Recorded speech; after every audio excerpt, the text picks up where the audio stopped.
right, so go ahead. Okay, thank you so much. My name is Benjamin Fosu Owusu-Ansah, and that's in the Ofinso municipality. I have been working in the rural areas for the past 4 years, and was working as a Ofinso M&A chief compound before leaving for school in the year 2019. There has been a lot of challenges that we have been facing over there.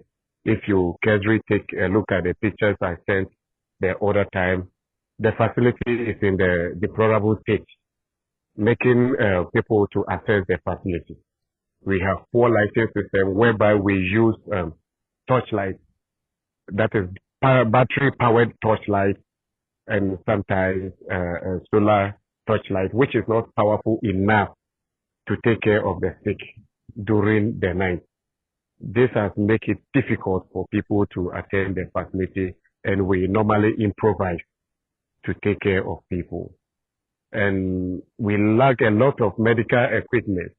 We lack a lot of them, basic ones that we can use to attend to people, like nebulizers, spirometer, BP machine apparatus, the digital ones, pulse oximeters, temperature thermometers, filtering equipment.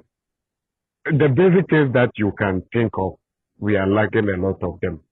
So it is making us to take care of the sick, but we are also doing our best. So I will know through your assistance how many chief compound will get a strength. And the facility takes care of over 20,000 people around the Amanye Chief compound. It is surrounded by 17 communities, and it is the main facility within that area. So I think upgrading the facility and getting the necessary equipment, it will also help the inhabitants within that area. We also lack transparent, referring methods. We don't have any ambulance. Talk about even a minivan to even transport. As you see the pictures I sent the website time, I use my own motorbike as a means of transport to refer the seriously sick people to the bigger institution. So I think these are some of the things. And the maternity unit, I don't have a method.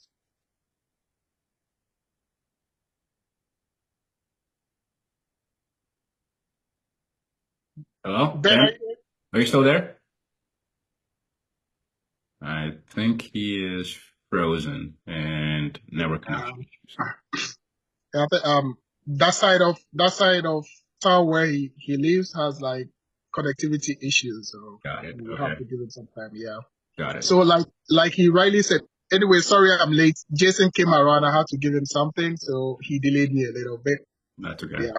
Okay. So he needs, when there is somebody who is like seriously sick and needs to go to the nearby facility, he would have to transport the person on his motorbike from the chip compound to the nearest hospital. And I don't know if I don't know if he spoke about like the road network. The road network is extremely bad.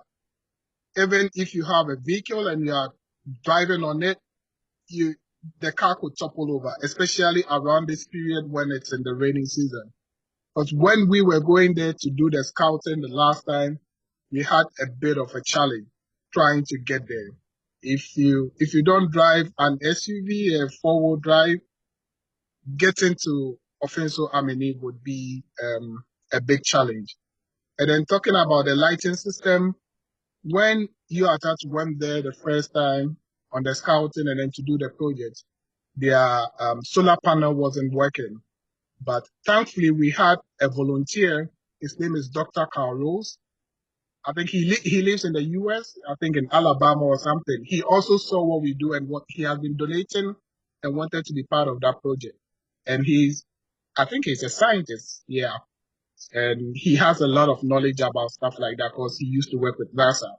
So within the shortest possible time, he was able to bring their solar panel back to life, and then it was working effectively for them.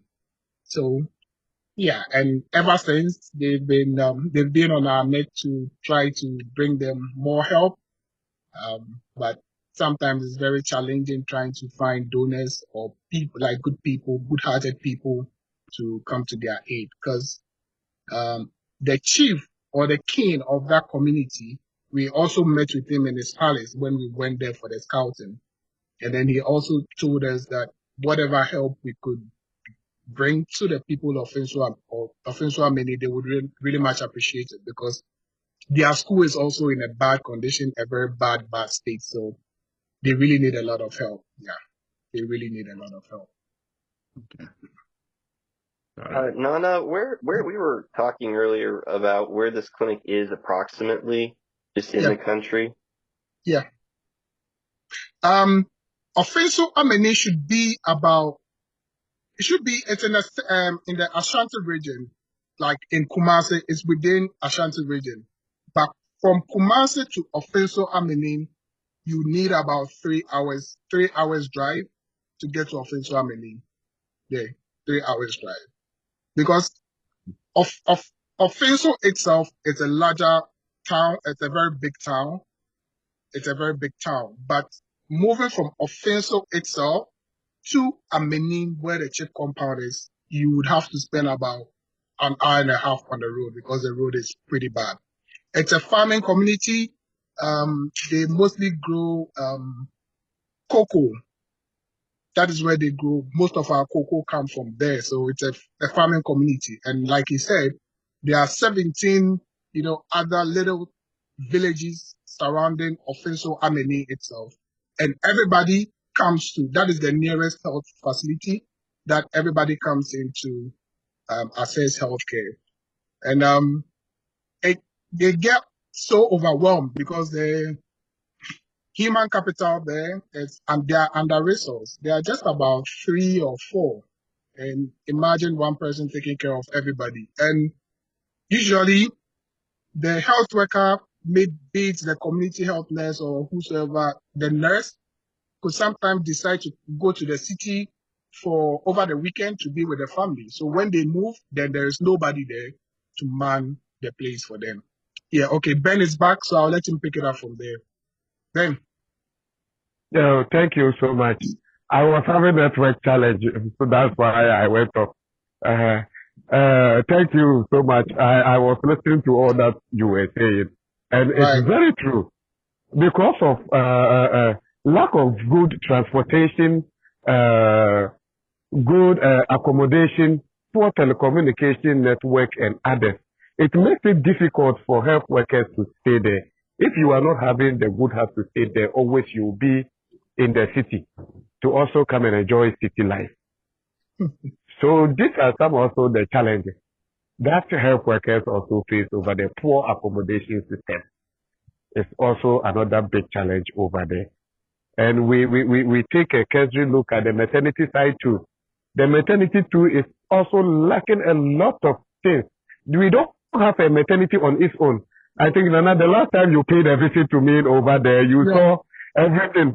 The OPD and maternity are sharing the same ward. There is no privacy there. When a woman is on the delivery bed and you are still taking care of OPD patients, the patient relatives, they are all trooping in. It even becomes uncomfortable for you, the health worker, too. And sometimes you also need the relative to also come and assist or to ask some questions. But because of these such infrastructures, we don't have maternity on its own and the equipment on its own. It has become, the last time you saw what we were using as a delivery bed, and we were using mobile phone torchlight to do the delivery.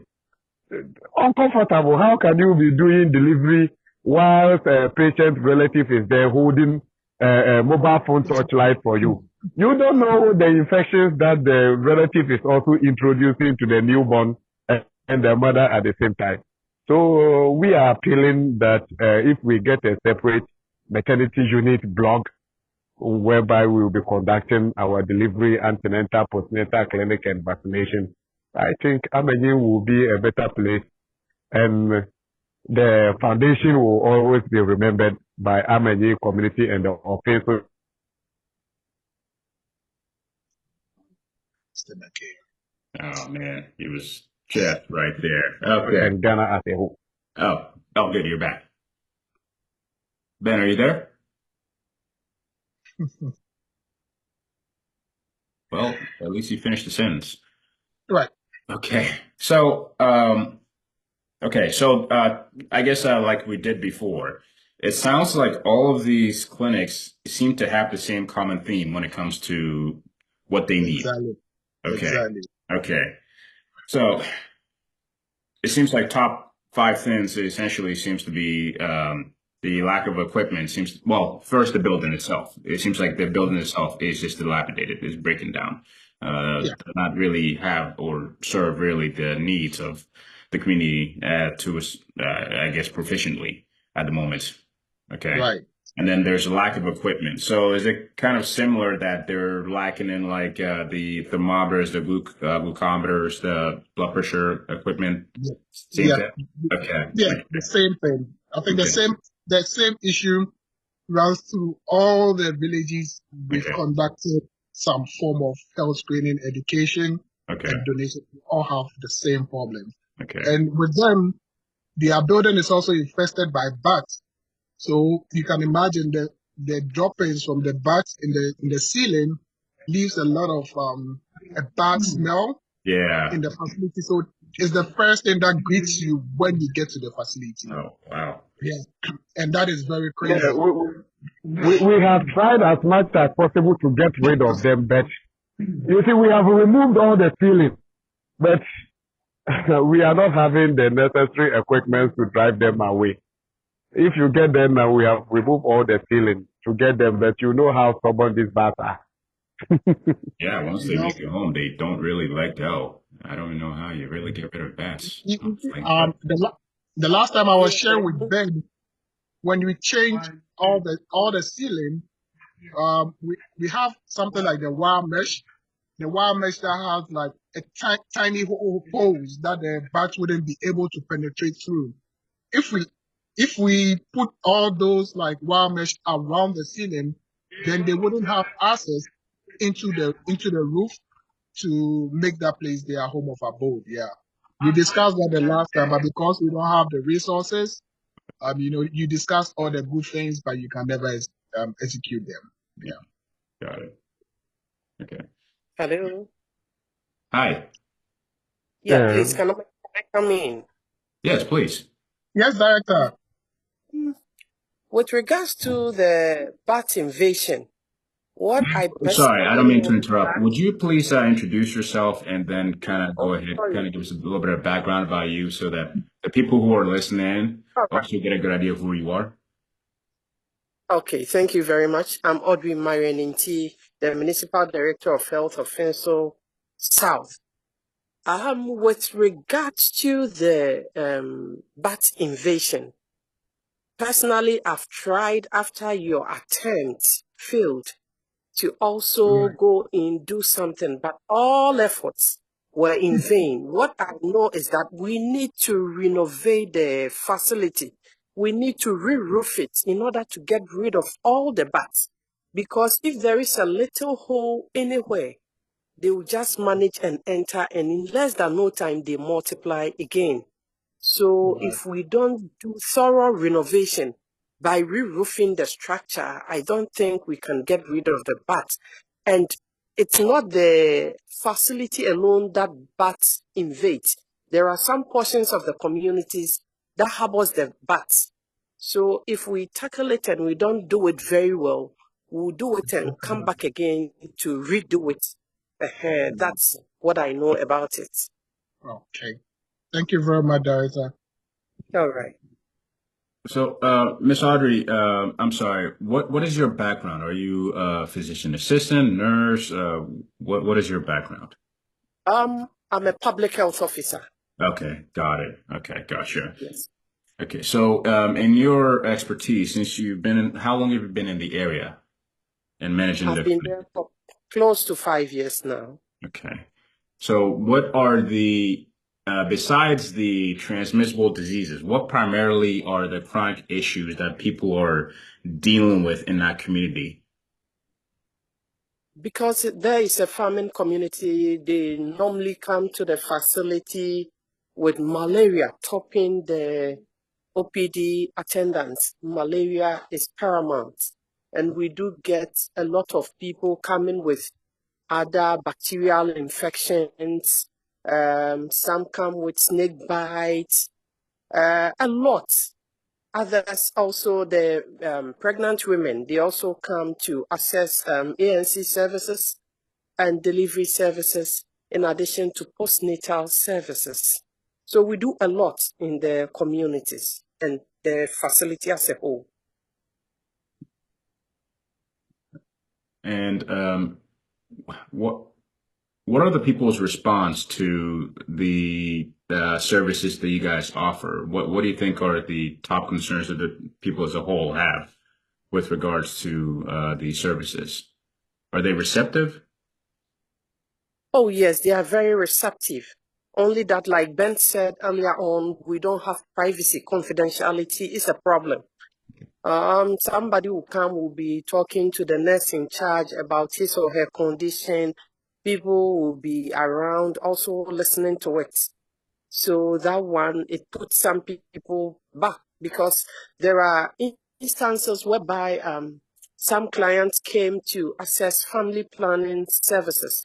You know, the community is a mixed community. So mostly the Northerners, their husbands don't want them to um, do family planning. So they just need to come and do it for themselves because they will be giving birth plenty and it will be difficult for them to take care of them. So when they come and they meet other people, then they have to run back because they know others may go and tell their husbands that, hey, your wife came to the facility to do this.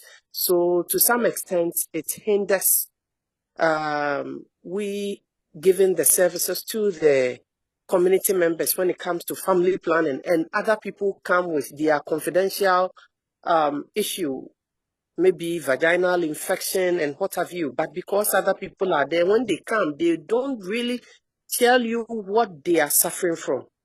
Because there are others, they will say things, no, maybe I think I'm getting malaria, my stomach. Meanwhile, it's not her stomach, but rather maybe vaginal infection.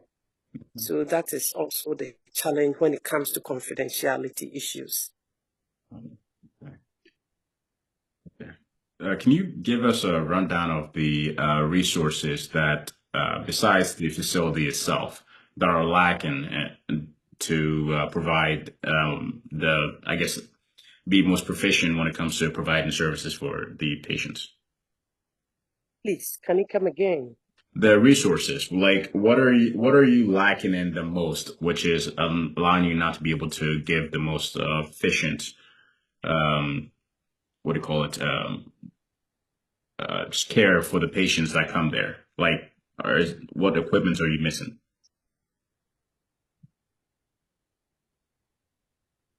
We need delivery beds, and we need delivery beds. We need feed, we need thermometers, we need delivery set. And when you come to the facility too, mostly people come and they will just be sitting on the veranda. We don't have comfortable seats for them to make themselves comfortable. That one too is also a challenge. And again, we have a borehole on the facility's premises. But unfortunately, that is the borehole that almost all the community members feel like fetching from. They have another one at the outskirts. They don't want to fetch from there. They say it's far away from them. So they assess that borehole, which also becomes a hindrance to some of the patients because almost always they will come, be fetching water, talking, sitting on the veranda, and other people also come, even sit there, wait for vehicle. And as I said, we don't have much space. So if a client is inside and you are sitting on the veranda, somebody will also be in labor. Whatever you say, whatever you do, other people also get to hear or know of it. So that one also becomes a challenge to us.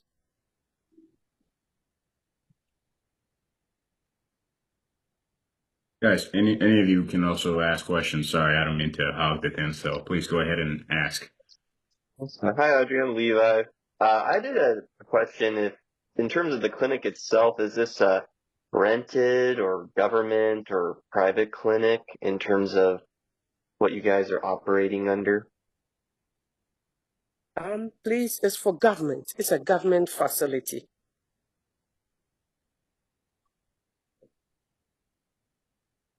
And how was the government's response? Because I mean, all these issues you've been dealing with for a long time. So how?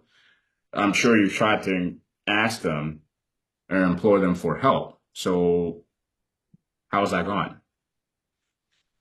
Well, we try to knock doors, but it's like, oh, the community should also come in to help. The community come in to help because it's a community-based facility. But the facility to, if you've happened to be there, they are very poor. They don't have. They are from poor backgrounds. So if you want them to come in to help us renovate the place, it will be very difficult. They can't do it. They cannot do it. And government too is not bringing any resource for us to do renovation, provide the basic needs of the facility. As and when they bring, we share, they get peanuts. It's small, but it's not enough. Whatever the government is doing is not enough to put the facility in a good shape.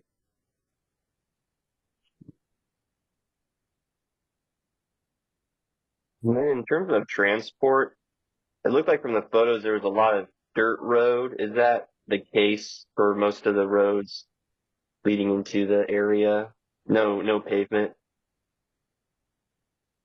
Yes, most of the roads within our environs are not tarred. But I must say, Amenin's own, it's in a very deplorable state. It's not good compared to what other communities within the municipality is having. So you'll be there, then they will bring the machine to come and grade it. But we are in the rainy season. So once you grade it, there are no proper drainage on the sides of the road. So when it rains, the rainwater will just erode portions of the road away. It will just wash away the surface sands, and in less than no time, you will see the gullies, and it will be difficult for a vehicle to fly on it. Okay. Understood. One other thing I also realized when we were there has to do with their record keeping. All the records of patients were like lying all over because they don't have like pigeonholes or something, cabinets to keep them in there. So anybody can just pick one and you would never know which document is missing. So I think that is also something we need to look at. And also our lighting system also.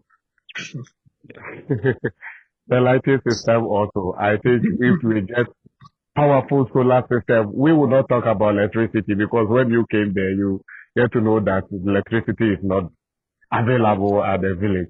So if we get a powerful solar light that can power refrigerators to store our vaccines. As we are talking, we are leaving the community health nurses behind, those who go for the immunizations and other programs. How to store the vaccine is also another problem, like what the director was saying. We are now in the raining season. If the community nurse goes to town and pick the vaccines and come to the village to do the vaccination, he or she is supposed to send the vaccine back to the city again, else they will get spoiled. And during the rain season, the road is not good. How are you going to send these vaccines back? So the vaccine will just got spoiled just like that.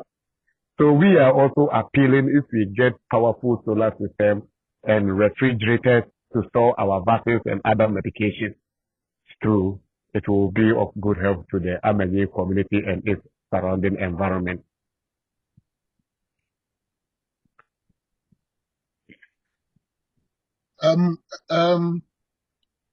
Ben,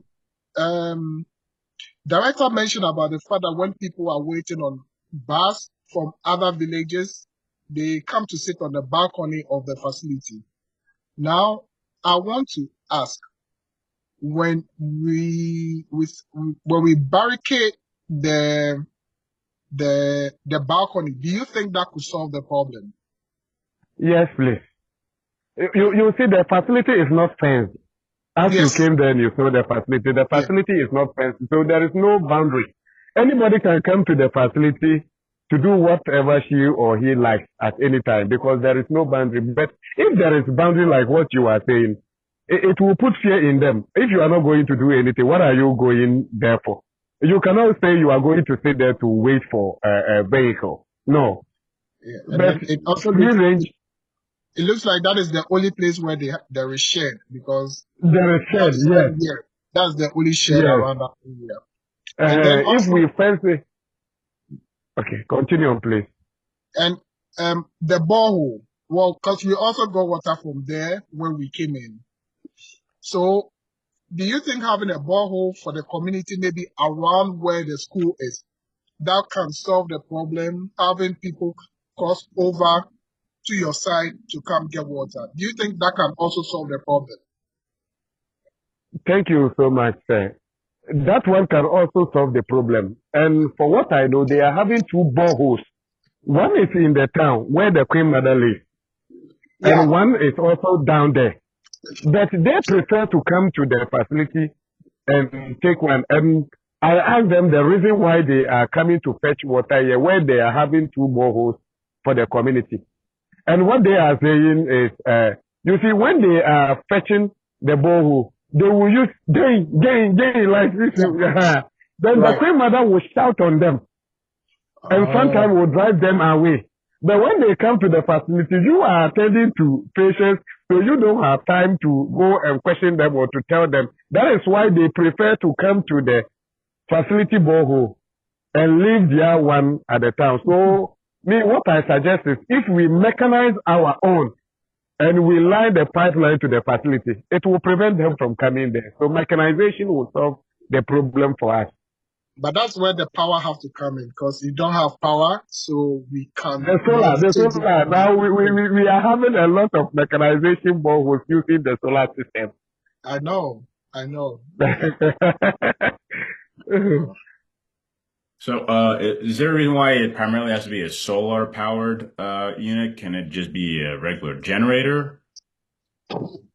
Using a generator, financing and trying to get fuel for it every time would be a problem because government is not giving you money. So, and you are not charging the community for the services you provide for them. Okay. Even if you are charging it something little, so that wouldn't be enough to buy gas to run a refrigerator like overnight. Okay. So their best option in that community would be the solar panel. Okay. Got it. Okay. Gotcha. Could you elaborate more on the accommodations? Because again, another common theme that we've heard from prior, these accommodations, I'm guessing, are government accommodations? Yeah. Okay. And they're just in the same kind of dilapidated state, not really taken care of anything with. Okay. Exactly. Not very comfortable. Okay. Yeah. And so is this another barrier which is also preventing more personnel like physicians and others from wanting to be in that area, even though the need is the greatest, probably? See, the problem runs through all. The same problem we had for Tanga, the reasons why people don't want to go there, because you don't have all the social amenities. If you are transferred to Ofinso Amenin and you are supposed to stay there, like Ben said, if you don't have a good heart for the people and the job you do, you would always want to come back because you don't have internet service to even assess what is going on around the world, in the country, and like around the globe. So when you are in Ofinso Amenin, it's just like you are living in the dark, and nobody will want to live in the dark. And traveling from Ofinso to Amenin itself, it's more like a death trap, especially in this rainy season. So I wouldn't want to risk my life for somebody I don't know against that of the people I love. So I'd rather not go. That is the problem. Wow. And their houses are like mud houses, like wattle and dump. They are not like concrete blocks or cement. No. So nobody would want to go sleep in like buildings like that, With rooms bamboo like that. roofing, bamboo roofing. They use bamboo to roof them. Okay, these are Imagine the living in the houses in the city. community? Yeah, in the They, community, they yeah. use the community. They use bamboo to roof them with mud. They use mud to raise it. Then they use bamboo to roof it. And somebody who is living in the city, somebody is staying in his or her air conditioned room, and you are moving the person to such area. It's not easy. It's not easy. Okay. It's not easy. Yeah. Okay. All right. That paints I think, a more accurate picture of, okay. No, Nana, those were very profound words that you just said there because, I mean, yeah, you're absolutely right. No one wants to live in the dark. And then Right. also the risk to your life. I mean, okay. Wow. That is, okay. Guys, other questions from the group?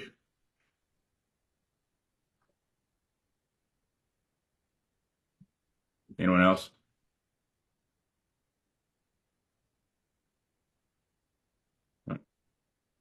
And I'll keep going. So, what do you think? Now that it's the rainy season, the also the problem comes with how, of course, we are going to get things done, but how can we get things done then? Do we have to wait then till next year? Because I mean, how are we going to be able to transport the equipment that they need and to get all these things accomplished now? Because it seems like this would be a bad time of the year for any of these projects to get started. To answer that, before we went in, anytime we wanted to go, Mhm. Ben would have to go scout the road because he uses the motorbike. Yeah. So he would just drive, to see if the road is good enough. And Okay. then he tells us, okay, I think now is a good time. We can come in. And then we go in. Yeah, but Nana, you're mute.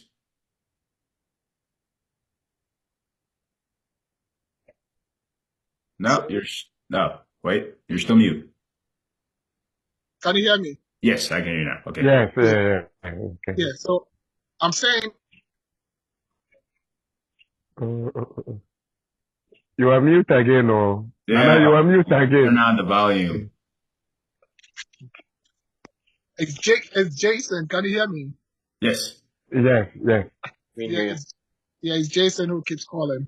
Right. So I'm saying if there are things that we need to do, we Okay. can just probably start mobilizing all the materials, all the resources we need.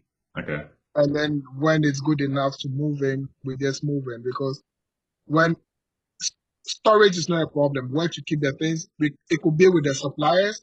And when we think we are ready to move, we can just tell them that we are coming to grab the things we need and then we move. And the rainy season will be over soon because it's usually the rainy season is usually May, June.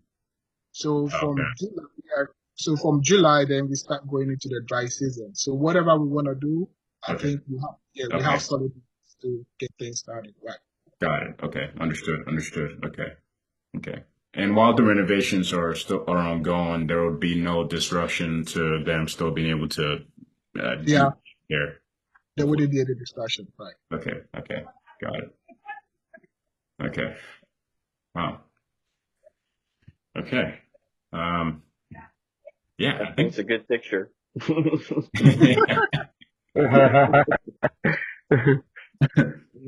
yeah.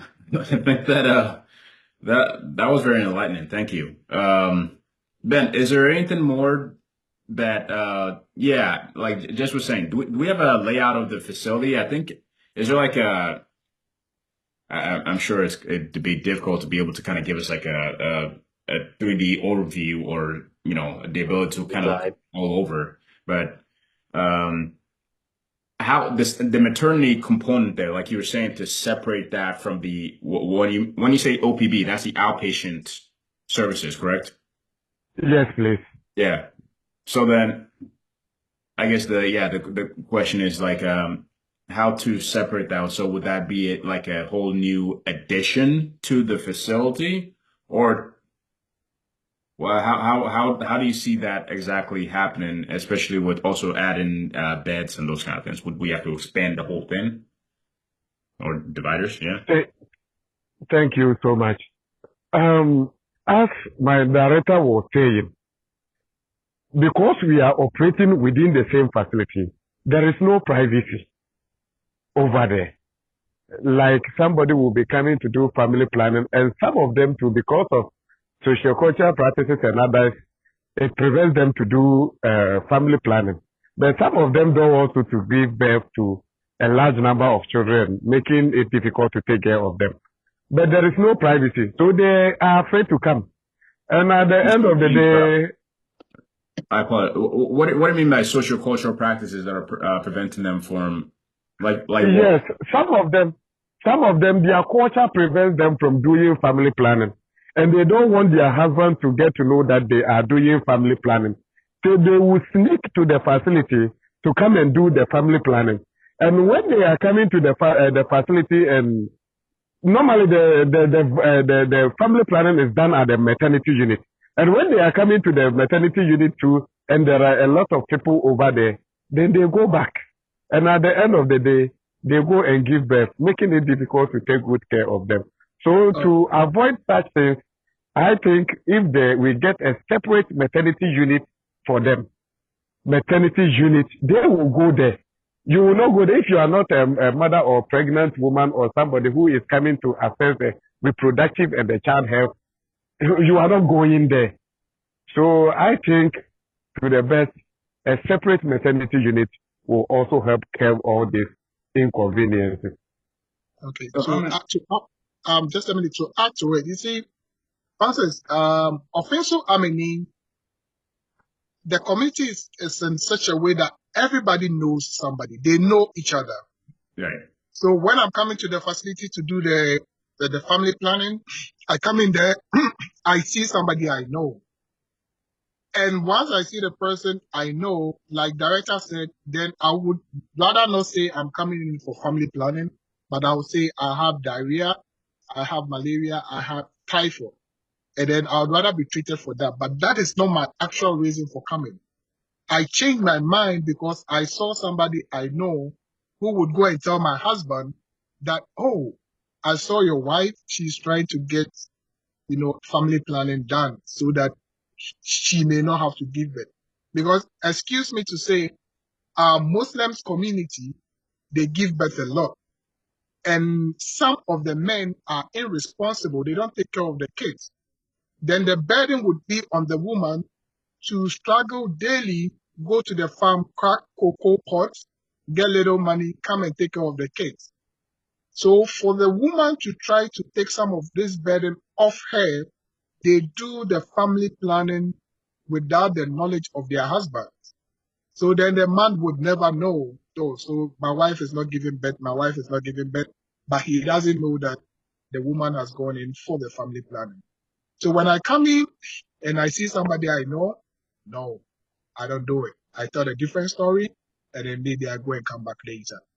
Oh, I'm starting to understand. So So this that, is almost like Planned Parenthood in the United States, then. yeah. All right, wait, Jess, ask the question that you're texting me here. So the family planning would be when women don't want to get pregnant or when they want an abortion, so that and the husbands, according to their culture, would not be approving. So they need privacy to go and discuss these options somewhere else. Correct? Exactly. They don't want to get pregnant. That is always the case. Okay. We don't usually support abortion in Ghana. We don't support it. People do it like under the sheet, but we don't support Yes. it. But the women, their focus is they don't want to get pregnant. So they Okay. want to come into the facility and have it done. But like Ben said, because there is no privacy, then I would rather tell a different story and then get treated for a different thing that is not there. And I wouldn't be able to get the family planning done. So when they have a separate unit for that, then they can have the birth control, and then they will take some burden off them.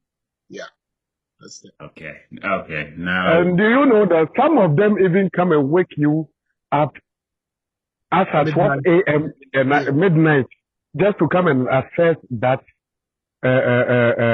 family planning because they don't want people to know that they are coming to do that. And you see how sleeping around 2 a.m., 1 a.m., and somebody will be knocking at your door. I'm coming to take family planning injection. And you have to also to do it for them because you too also want them to access the facility. So all these things will also help if we get a separate unit for them. okay. What are the consequences if Yeah. they find out that the woman did family planning in that area? It could be They abusive. need them. They Yeah, are it's abusive. abusive. They abuse their wives. They are abusive. And you mean physically? Yeah, physically. Some Physically. Muslim men are abusive physically. And because Physically. we don't have like police service in those areas, I mean, nobody comes to your rescue. So you could probably even lose your life. You could damage you could suffer some form of deformities. Yeah, so And even it's attack the health worker. The reason why you did it didn't for them seek consent and from you the did it for husband. them.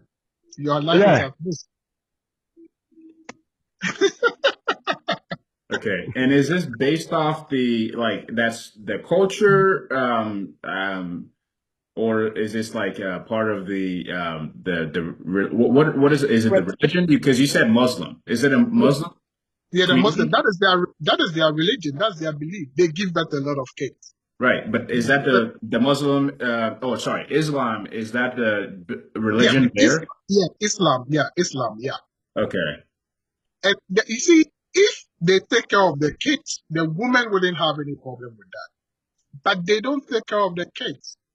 They don't give them enough money, provide them enough money for the family upkeep.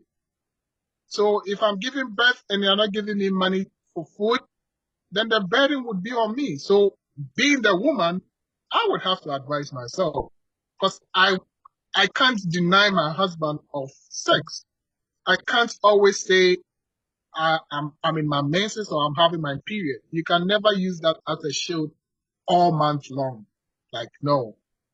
So that is their only way out. And their only way out also comes with consequences.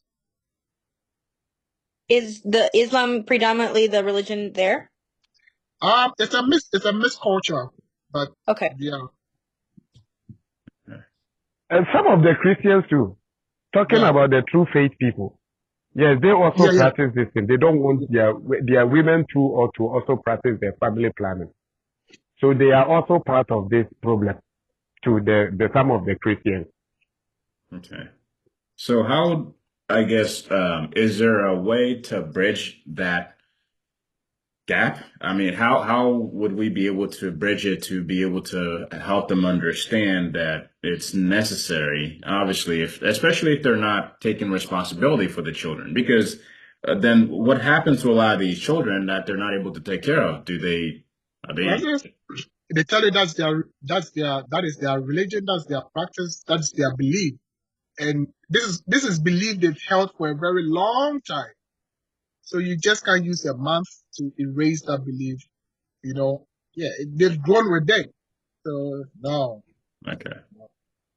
So the best way out is to get them a different facility for that. A separate facility? Yeah, separate. Yeah, and it doesn't need to be something big. It could be like something like a 22 feet by 60 feet room, maybe just next to the facility, and that is where they only access stuff like that. So Wouldn't then, a set sorry, wouldn't a separate facility run into the same problems? I mean, these are no. relatively small communities, if it runs through the community that's where family planning takes place, and someone sees someone go into there. So it just wouldn't be family planning alone. I mean, a woman could just say that maybe I went in there to check if I'm pregnant or maybe have other health issues, So Okay. they They can could go in always there have a for other team. female issues, right? Yeah. Yeah, like a urinary tract infection, things like that, and cover it up that way.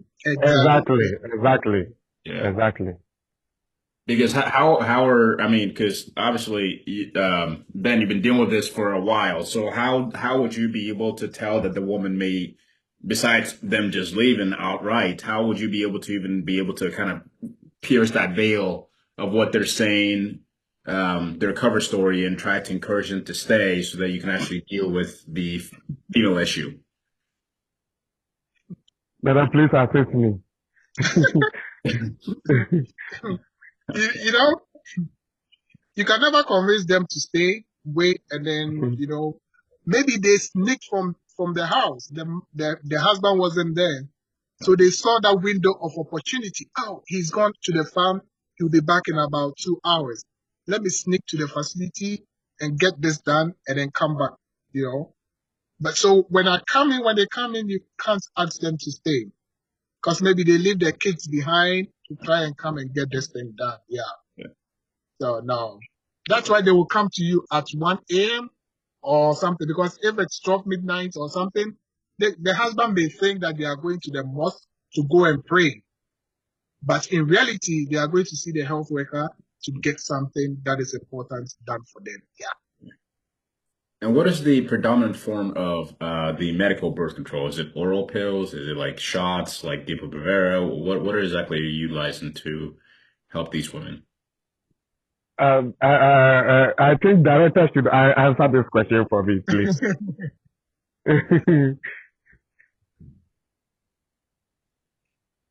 Is director there? I think she. Wait, hold on. Audrey. Audrey. Please, I'm there. Please, what is the question? Yes, So, please. Jess, go ahead and ask, because Are there medications available for them, like birth control or Plan B, that they can hide as birth control if they, let's say, go in for a UTI or a yeast infection or whatnot, that you guys can give them, that they can tell their husband that they can lie to their husbands and let them know that it's something else? Please, if I get it right, do you want to know the medications that we give to them when they come for family planning services? Yes, please. Yes, exactly. Oh, we have Depo-Provera injections that we do give to them. We do have Noriginol injections. We have IUD services, that is the intrauterine device that we do insert at the entrance of the woman's womb. We do have implants that is being inserted at the at the calf. We also have condoms. Both the female and the male condoms too is available. We have oral tablets that we also do give to them. So it's a wide range of services. So it depends on the choice of the client that we do provide for her. When they come, we explain all the methods that we have. Then they make an informed decision as to which of them they would want to be put on. Okay.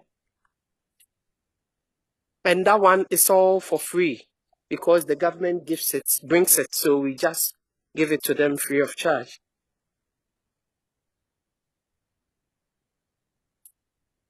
And Audrey, I guess, can you expand more on this social cultural stigma regarding all these issues regarding the female birth and of course natal care? Then what would happen, for example, if there some of these patients who have high risk pregnancies and this results in some form of well, what am I trying to say? Some form of complication. Mm-hmm. What happens with something like that? That if a woman is pregnant and develops some complications, is that what you mean, or? Right. And needs intervention. Right. Yeah. Intervention. Oh, like you need to step in and help the mother because the baby's not doing good or she's not doing good. So how would you guys address that? Right. Or, it needs to be Supported or Yeah, some aborted or something like that.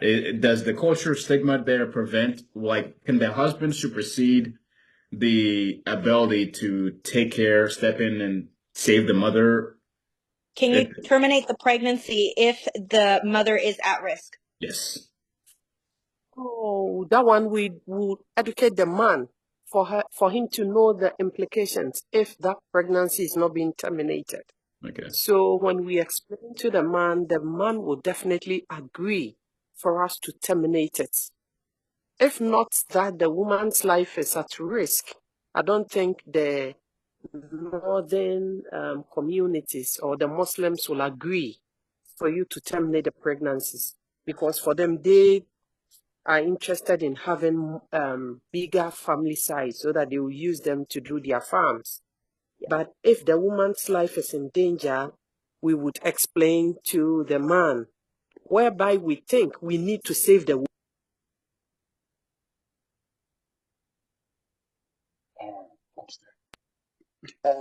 unborn baby. Yes. Okay. Okay. Gotcha. Okay. And here too, we will also like if you can also get some facilitators to come and also train us, the midwives in our various facilities, to manage some of these emergency cases too. It is also one of my appeals. Last month to a team from US, respiratory therapists, they were here to train some of the midwives, and I happened to get an opportunity to be there helping babies breathe. So I'm also appealing if you can get some obstetricians and gynecologists to come and also train our midwives and some of the nurses to also help care these facilities. One thing I also forget to add, we are not also having the ultrasound machine. When they visit the facility, Nana, you are paying. If you tell them to go to the city to go and take ultrasound to know whether the baby is in good condition, looking at the long distance and the line that they will go and join at the city, they will not go. Sometimes you have to chase them. Sometimes I have to use my own motorbike to transport them to the city and take the scan and take them back again, whilst other people are waiting in the queue to also come and take treatment. So we are also appealing if we get ultrasound machine, because we are having a lot of nurses here that have been also trained on that under the leadership of Mrs. Audrey. She has trained a lot of nurses to take ultrasound, but we are not having the machines to. So we are appealing if we can get the portable ones to also use it to also help curb this abortion. The question that you just asked. Thank you Yes. so much.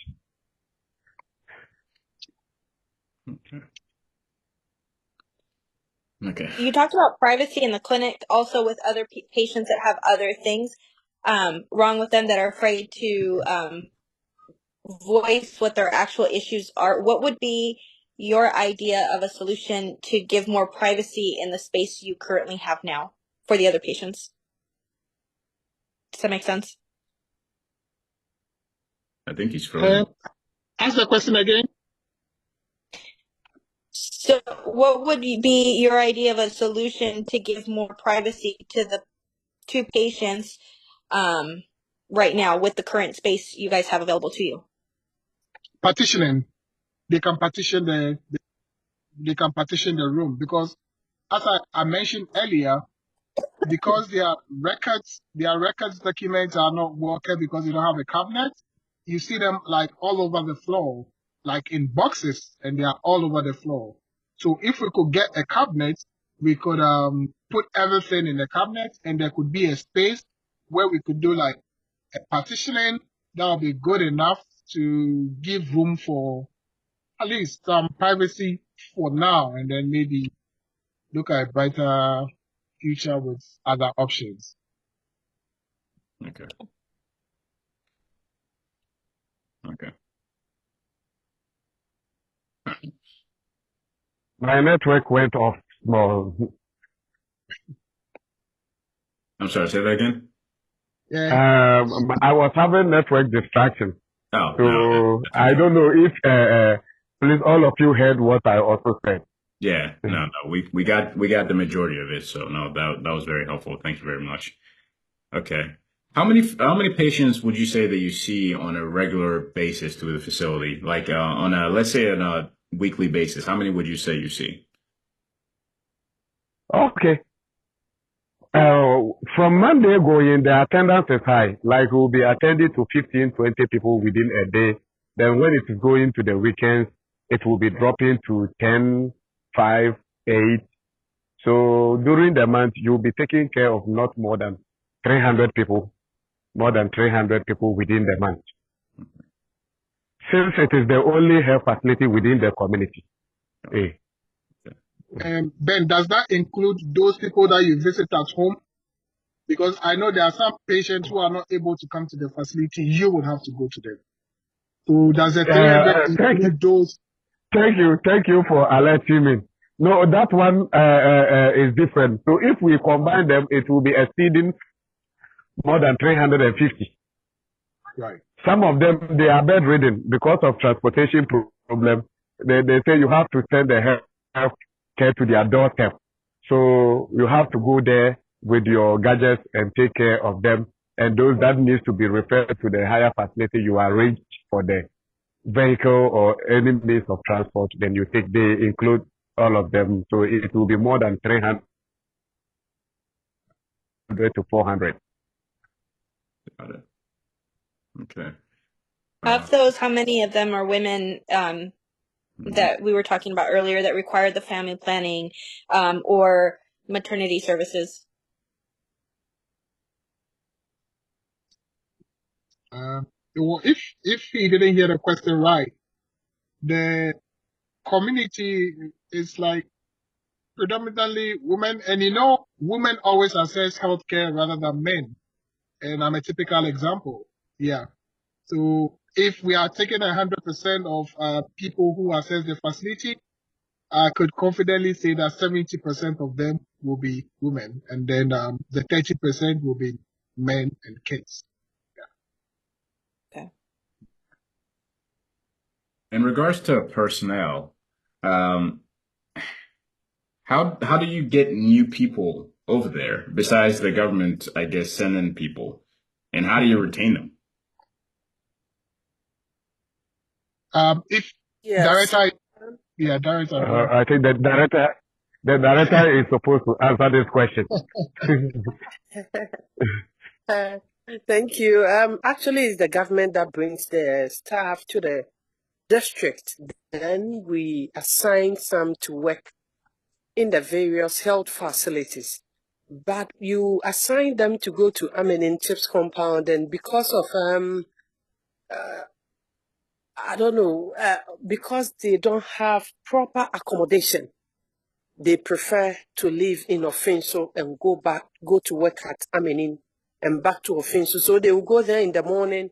Before you realize by 2, most of them, they would have run back to the city because they lack accommodation. But I believe if there is a bungalow attached to the facility, that will entice them to live there, because when they commute to Ofinso, they pay transportation fee, and even the rooms that they are hiring, they pay huge sums of money to rent their rooms. So if the facility is having 1 or 2 accommodation attached to it, that will entice staff to stay there. And because all these things are not good and not working well, if the person is not even ready to go to school, the person will try to apply and run away to go to school, leaving the people to struggle, because government posts people to the district on annual basis. So if someone runs to school and you don't get anybody to send there, that will become a problem for us. And if the person is living in Ofinso and you tell the person, please go and take over from this person, the person wouldn't say no. They will accept it, but they wouldn't live there. They would not live there. That is the problem. What is the distance from Ofinso to Amini? Ben, please, can you give the distance for me? Nana, you have been there on 3 occasions when That you were in Ghana. So I want them to tell them how, he who knows it feels it. So tell them. that's your, if it's a good road, if it's a good road, you could do it like 25 minutes. But because it's pretty bad, you could do an hour and a half to 2 hours. Yeah. 2 And hours. yeah, and every time you have to, Commuting on a daily yeah, basis? like 2 hours. Yeah. Because at every point you have to stop, assess the road where there are gullies, how you can maneuver around it. And thankfully, I was using a good car, a Toyota 4Runner, like very solid. So I was able to go through all these bad roads. Yeah. But if you don't have a good car, even with his motorbikes, if you follow him on Facebook, he shares some of his works. He would fall in the mud with his motorbike together with his vaccine and all that, like during the rainy season. He gets to patients' home and even the facility like soaked in mud. So the road is the Francis. Something that is supposed to take 25 minutes, you spend Yeah, 2 hours. 2 hours. 2 hours. Yes. So And it is, imagine in miles, it is 15 miles. 15 miles. That is, how many kilometers?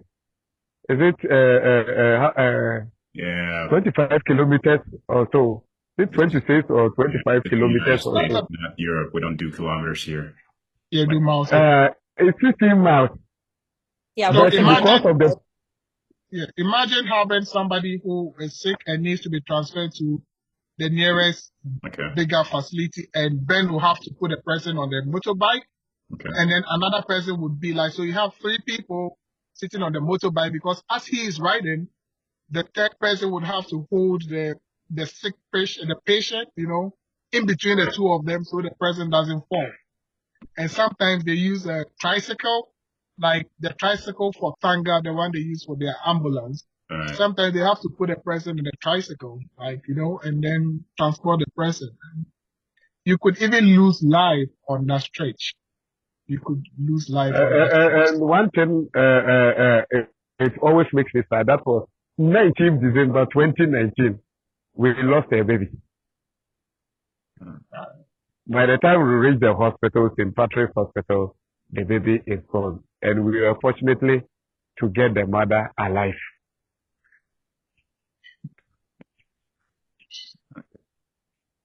In regards to that, my condolences about that. Yeah. But in And regards, I will share it in the group very soon. yeah. In regards to that, the ambulance services is the other question. So the roads, obviously, so the infrastructure seems bad enough. But so the ambulance services, is that a part of the reason why you can't get any ambulance services to come to you? Or is it that there really is no The, ambulance it, service that's willing to do it? Ghana really doesn't have ambulance services. The government has, but the ambulance they have is not enough. Maybe a whole district, you could have just about 1 or 2. Okay. But if you have 2, 7, a couple of chips compound, and then other major facilities together with the regional facility, it's never.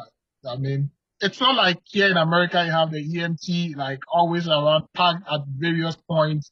You just have to call 911 and they are right at your doorstep. No, they have nothing like that. Okay. So it's either on a motorbike, on a bicycle, or a tricycle, or someone's private vehicle. Yeah. And if you don't get any of this on time, the patient in question could always lose their life. So if, like Ben is saying, if their facility is well resourced, they may be able to handle a lot of these complications at their facility. And then maybe when need be, the person would have to be transferred to the major facility. Okay. The other question is the chief there. You Yeah. said there's a chief of the village, right? The queen mother is in the village, but the queen is in Ofinso. The king is in Ofinso, but the queen mother, it lives in the village. So who's in charge? Yeah, she's in charge. Yeah, she's in charge of the community. Yeah. Wait, but The what? queen mother's in charge of the I didn't village? know the kin is in charge. Because the queen mother lives there, then she is in charge at that moment. But every decision that needs to be taken would have to be discussed with the king before it's implemented. Okay, and that's Yeah. his wife, I'm guessing. That I don't know. Oh, But usually queen mothers are not necessarily the wife of the chief okay, because the queen mothers are also elected. Yeah. got it. Oh, got it. So they're Okay. not necessarily like relatives or anything like that. Yeah. Okay, okay, got it. And how receptive are they to outside assistance coming in to They are, help? they are, they are very receptive. Like I said, we drove from Accra all the way to Ofinso to assess the place. Uh-huh. And the king said he really wants to meet with us. We should wait for him.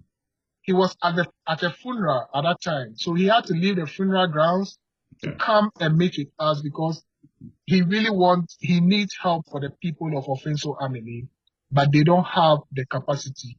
They don't have the resources. So whosoever shows interest in helping his people, they give you all the attention you need. And every support you need, they would also give you that support. Okay. So they'll be more than happy to welcome a project from Let's Be Frank. And when it's time to be inaugurated or handed over, they would come grace the occasion by being there present.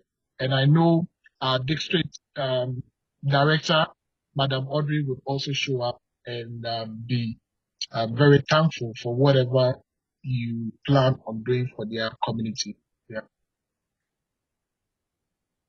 Understood. Okay. Okay. All right. Guys, does anyone have any other questions?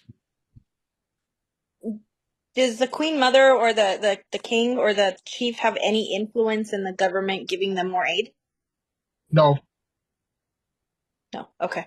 no, Because it's because mostly cultural yes, position, not necessarily yeah. any. Okay. That's No, okay. you make your petition. It's just like asking your father for something. You tell him that I need this. If he feels he doesn't have money for it, no, you just make a promise. I get it for you tomorrow, but you know it will never come. It will never come. Okay. Okay. All right. I think we have a good idea of what is necessary and what is needed to kind of be developed in stages. And Levi's making that face because I think every time we've talked with one of these clinics, the insight has been absolutely spectacular.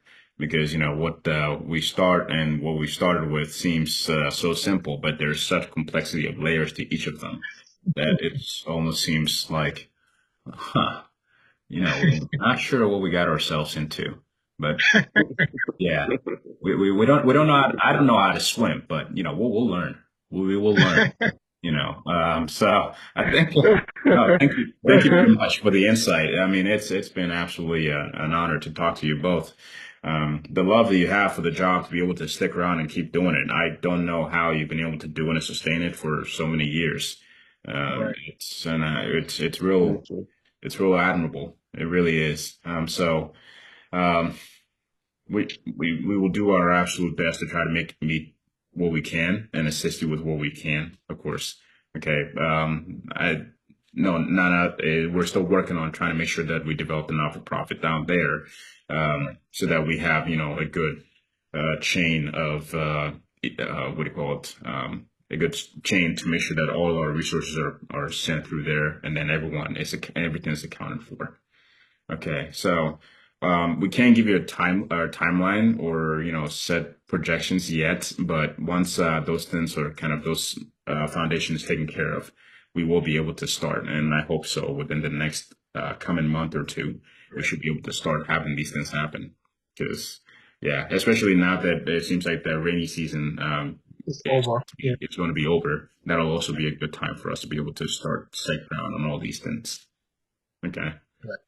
Um, And if director can hear me, I should say director should say a big thank you to Ben, because Ben, he contacted you at times on Facebook, and he kept giving us so much pressure that his people really need attention. And we went in and then we saw things for ourselves, and then we came back planned. We went in to execute a good project. And then it didn't end there. He kept giving me pressure. He said he knows we could do more than what we did. Mm-hmm. So I'm very happy that he has the people of Ofinso Amini at heart, and he's doing a good job to save lives, and to put a smile on the faces of people. So Ben, we salute you for your good job, and Thank you so much. yeah, we Thank say you. God richly bless you. Amen. Amen. And God also bless you too, and all the team members. Yeah. Hey, Ben, get us the Facebook contact info. That if you can put it in the chat. So Jess has access to our stuff here, and she should be able to add it on the Facebook as well as on the website so that people can track that. Another thing that would also be helpful is a nice summary of the not necessarily of the discussion, but of um, the needs from you, apparently, with the list of things that the list of, I guess, projects and necessary things that you want us to be able to hit one by one, so that we can also put that on the website to make sure that the people who are also going to be donating and who may also potentially get involved. We're all physicians by trade. And we're all medical by trade as well. So we have a good background, and we'd like to be able to involve our colleagues and the, incoming generation of physicians and whoever else, healthcare personnel in this whole thing. So there's a wide variety of things that we could get an interest in, from the education itself to the actual implementation of plans. With public health, I have friends who are going to those fields. So it's important if you can give us kind of a rundown of these things. Of course, Audrey, that may be more in your, since you're the director. If you can give us kind of a summarization of what you feel is necessary, I'd really appreciate that, so that we make sure that, we post that in your own words, and we can address it appropriately. Okay? Right. Yeah. Yeah. Noted. Well noted. Yeah. So, no, thank you very much for your time today. That was absolutely. Please, can I come in? Yeah, please go ahead. And just to let you guys know, we have a couple minutes. I'm looking at the timer before this shuts off. So just letting you guys know, we got about 3 minutes. Okay. Hello. Yes, Yeah, please. Director, we understand. Yes, please. I would want to express my heartfelt appreciation to the entire team for hearing our cry. I'm Menin Chips Compound and Ofinso Municipal as a whole. We are very much good.